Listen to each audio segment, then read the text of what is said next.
Hi there, I'm Samuel from Simplilearn, and let me help you understand about AWS EC2, a compute service in the cloud, through this video. Somewhere far in the country, a scientist has a lab far in the woods, and at one day he stumbled on a calculation that he had trouble solving. And he was very certain that his computer can handle it.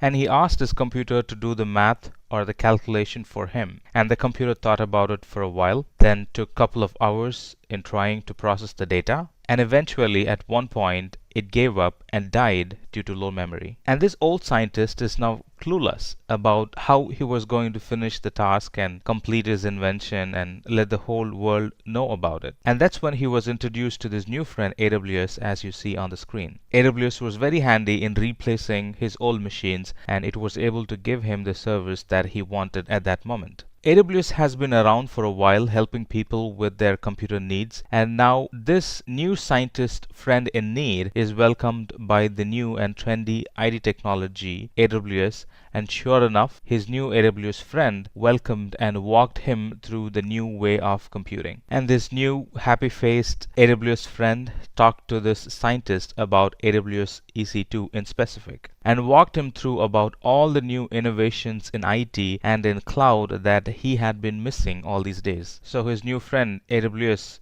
started the conversation about explaining how there is no need for any hardware units, no managing hardware or provisioning in AWS. And secondly, it explained increasing and decreasing the capacity as per the demand is just a click away. And the best part here is that there is no upfront commitment, and we only pay for what we have used, just like we pay electricity and water bills. And all this comes with complete control from our side. In other words, the whole key for this infrastructure is with us. And as if this was not enough, all this comes with enterprise-grade security that's beyond imagination in on-premises. And if this still does not excite you, then this definitely would. You can work from anywhere in the world. Now this really made the scientist to get excited, especially when he thought about working from home. Working from home, there is nothing like it, isn't it? Now this scientist is not tied up to a particular environment. He can work from home, work on the fly, work from anywhere. Still, the data and everything else in his IT environment is secure and safe.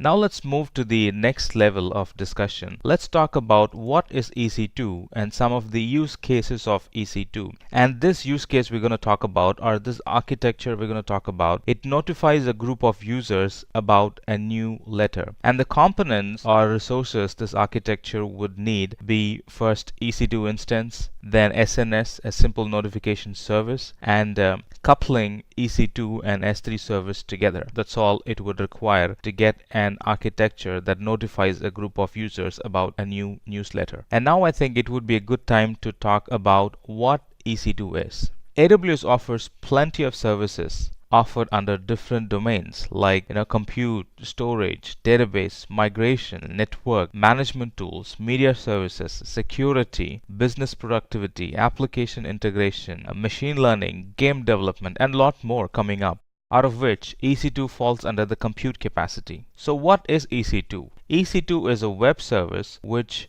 aims to make life easier for developers for providing secure and resizable compute capacity in the cloud. With EC2, it is very easy to scale up or scale down our infrastructure based on the demand. And not only that, this EC2 service can be integrated well with almost all the services in Amazon. And out of all this, the best part could be we only pay for what we use. Alright, let's talk about this use case. A use case here is that a successful business owner has a bunch of users and a successful product that's running, and now he has developed a few more products that he thinks will be very successful, that he thinks his customers are going to like. Now how can he advertise his product to his new and prospective customers?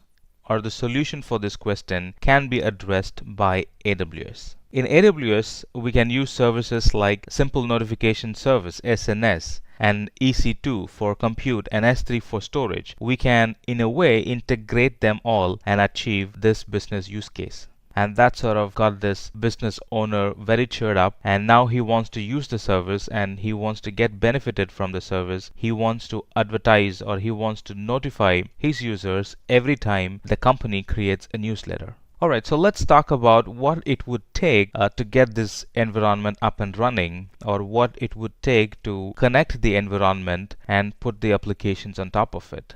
Firstly, we would require an AWS account, and then for compute capacity, we would require an EC2 instance. And here's how we go about doing it. The first thing is to create an AMI, which is Amazon Machine Image. That's really the softwares and the application packages we would need to run our application. And the second is to choose the hardware. In here it's the instance type. Depending on the workload, we would be choosing the hardware, and depending on the intents of the workload, we will be choosing the size of the hardware. And finally, we would configure the instances. How many instances do I want? Which subnet do I want them in? And what's going to be the stop or terminate behavior of the instance, and do I want to update any patches when the instance starts running? All those pieces of information go in here when we configure the instance. And then the first three steps is really about the OS volume and the basic hardware. Now it's time to add additional storage to the EC2 instance. That would be step 4. Here we add additional storage to the EC2 instance. And then tags, we use tags, or we would configure tags to easily identify an EC2 instance at a later point. We give it some meaningful names so we can identify, like which team it belongs to, which billing department it belongs to, what's the purpose behind launching this instance, stuff like that. In an environment where we run 700 to 800 or even more instances, identifying an instance and trying to understand who owns the resource, for what purpose we created, it could be an full-time work. So tagging comes to our rescue at that time. After tagging, as step 6, we would configure the firewall, which is also called security group, for the EC2 instance. And this is where we would allow or deny connection from external world to this particular EC2 instance. Well, it works both ways, from outside and from inside out. This firewall blocks the connection based on port number and IP address. And finally, as step 7, we review all the configurations that you have done, and we make sure that the configurations is what we wanted, and finally click on submit. That's going to launch an EC2 instance. Alright, this was just an overview of how to create an EC2 instance. Now let's talk about each and every step in detail. So to begin with, let's talk about how to create an AMI. Well, the AMI is just a template that's used to create a new instance, or a new computer, or a new VM, or a new machine based on the user requirement. The things that go into an AMI are the software, the operating system, the additional applications that get installed in it, stuff like that. The AMI will also contain software information, information about operating system, information about access permission, information about volumes. They all compact in the AMI. Again, the AMI is of two types. One is predefined AMIs, or called Amazon provided AMIs. The other one would be custom AMIs, the AMIs that we create. And if you're looking at a particular AMI that you don't want to create but still want to get it from Amazon, there is a place or a portal called AMI Marketplace. There we get like thousands of AMIs in there available for us to shop and use them on a pay-as-you-go business model, and use them as pay-as-you-go billing. So there you can search AMI that you're looking for. Most probably you'll be able to get it there. Now let's talk about choosing the instance type. The instance type is basically the hardware specification that's required for a machine that we're trying to build. And the instance types is categorized into 5 main families. They are, to begin with, it's compute optimized. Now compute optimized gives us lots of compute power, or lots of processing power. So if my application is going to require a lot of processing power, I should be picking compute optimized instance. And the second one is memory optimized.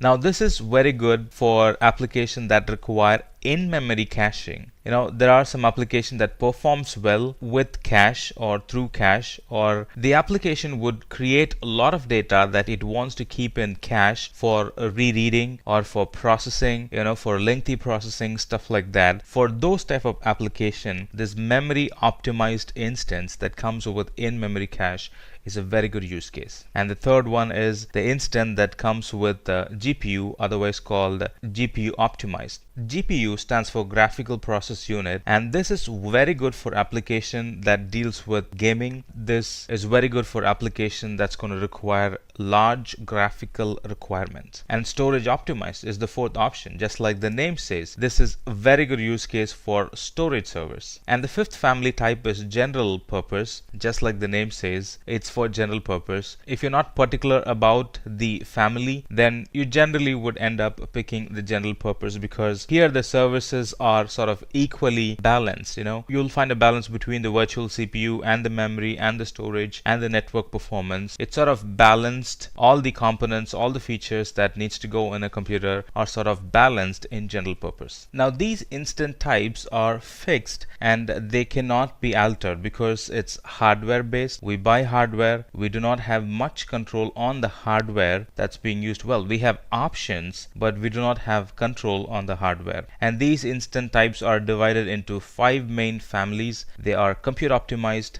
memory optimized, GPU enabled, storage optimized, and general purpose. Then as third thing, we have to configure the instance. Now here is where I have a lot of options about purchasing. What type of purchasing do I want to do? Do I want to go for a spot instance? Do I want to go for a reserved instance? Do I want to go for an on-demand instance? These are different billing options available, and that's available under configure instance. Not only that, here's where I'm going to put the EC2 instance. Do I want an public IP address assigned to it? Do I want an IAM role attached to it? IAM role is authentication.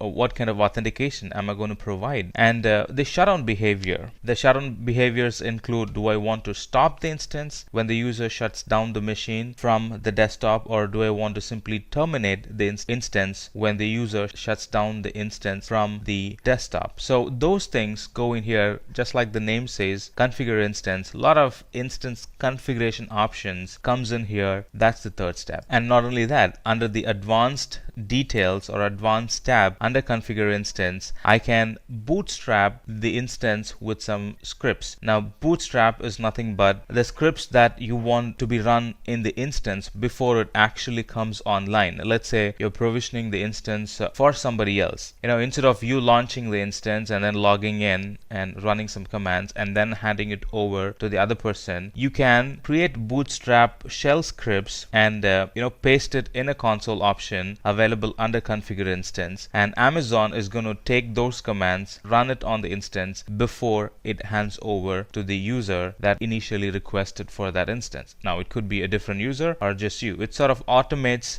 software installation procedures in the instance that we will be launching. And not only that, there are multiple payment options available under configure instance.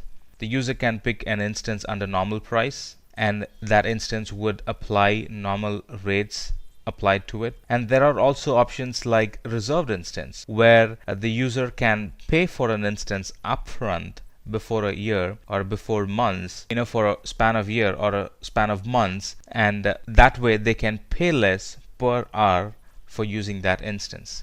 Not only that, you can also go for spot instance, like bidding for those instances. Whoever bids more, they get the instance for that particular time. Well, these instances are a lot cheaper than on-demand instances. And through bidding and buying, you can keep the instance as long as your bid price doesn't exceed the price that Amazon is proposing. And as the fourth step, we will have to add storage to the instance that we are about to launch. And here we have a bunch of storage options. I can go for ephemeral storage, which is free, or I can go for an external elastic block storage, also called EBS, which is paid and it's a permanent storage, or else I can integrate my EC2 instance with S3 for its storage needs. And the best part about storage is free subscription users they get to use 30 gigabit of SSD storage or magnetic storage for the whole year. In this page where we are ready to add storage, we will have to mention or provide the size in gigabit and the volume type. Is it going to be an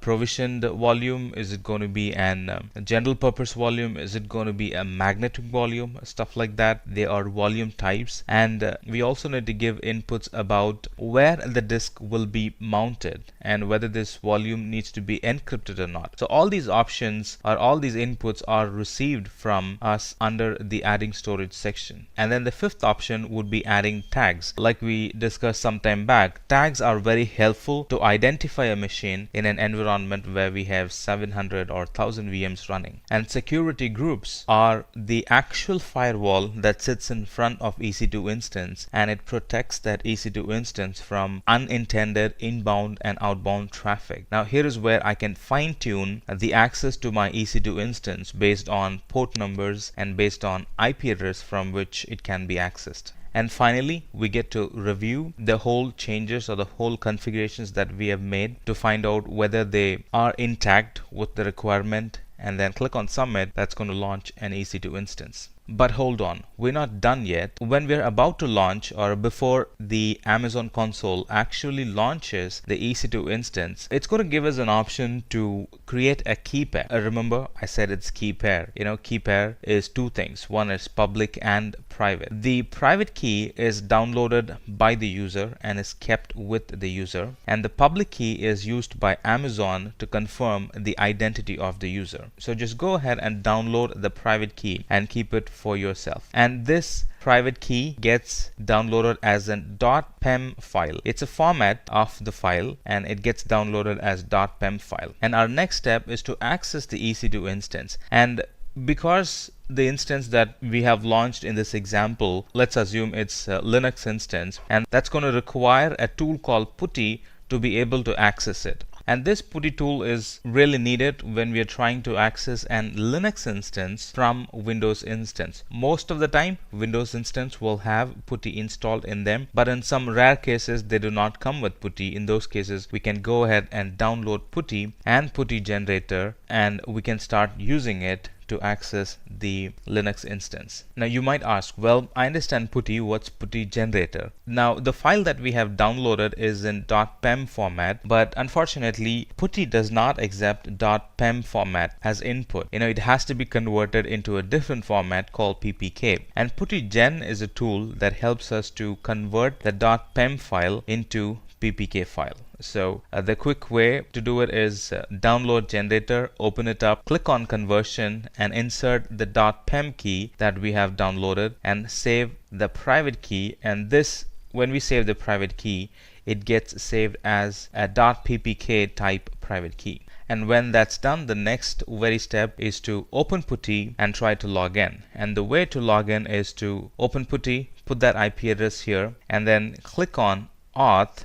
This is where we would input the file that we have created. So click on auth and then click on browse and find the .ppk file that we have converted and stored, browse it and upload it, and then click on open. Now that's going to open up a login screen for us. And the AMIs comes with a default username. Depending on the AMI that we have picked, the username might differ. In our case, we have picked an AMI for which the username is EC2-user, and this is the default, by the way. Let's put the username EC2-user and hit enter, and that's going to open up the Linux instance using CLI. There are a few other things that we can do with the terminal that we'll explain it a little later. Alright, so we have successfully launched an EC2 instance, and yeah, give yourself a pat on your back. Launching an instance was just one part of the solution. So let's actually talk about how we can notify our customers. SNS, or Simple Notification Service, is a service or a product in Amazon that helps us to notify customers through email. So navigate to SNS in your account and create a topic. And we're going to use this topic for public notification. So let's make it public and then add subscribers to it. Now these subscribers are the people who you want to be notified about the newsletter. So we already have the email database in there. Add them to the subscribers list, and then they will start getting new newsletters as and when we post them to the topic. And as next step, create a bucket in S3 where you can store content, and in that bucket create an event that triggers a notification to simple notification service. So this is how it will be set up. A notification will be sent to our subscribers anytime we put something in our S3 bucket. So S3 bucket is going to create an event for the notification, and the notification is going to make sure that it's delivered to your end customer because they're already subscribed to the topic as subscribers. And finally, let's connect the S3 with EC2 so the bucket and the AWS instance are in sync. So we put some content in the S3 bucket, our email system notifies our customers, and the customers can go online to a website that's hosted in EC2, and because S3 and EC2 are in sync, the items that we put in S3 will also show up in EC2. See how this is all connected and it's working together. And once this is all connected, our subscribers will regularly be informed anytime we put new content in the S3 bucket, and the same content will be made available in EC2 instance through the website. So what did we learn? We learned about how EC2 can replace the hardware system for computing, and we can go virtual where we don't have to manage anything, and also the environment is scalable in a couple of button clicks, and it also provides pay as we go type of subscription. And not only that, we have full control of the environment and it's highly secure at the same time. And then we learned about what EC2 is, what EC2 can do, and how well it integrates with other services in Amazon. We also looked at in detail about how to provision an EC2 instance, a step-by-step approach, and finally we talked about a use case. Where a business owner wants to notify his users about the new product that he is developing, and anytime that's available, he wanted an email to go out to the customer notifying about the new product, and the customers can come online and check it on the EC2 instance that he was running. Alright, I believe that was a good amount of explanation about what EC2 is and how it gets connected, how to provision, and how to go about building an architecture like we saw. I believe you enjoyed this session. I'll meet you in another session. Thank you. Hi there, if you like this video, subscribe to the Simplilearn YouTube channel and click here to watch similar videos. To nerd up and get certified, click here.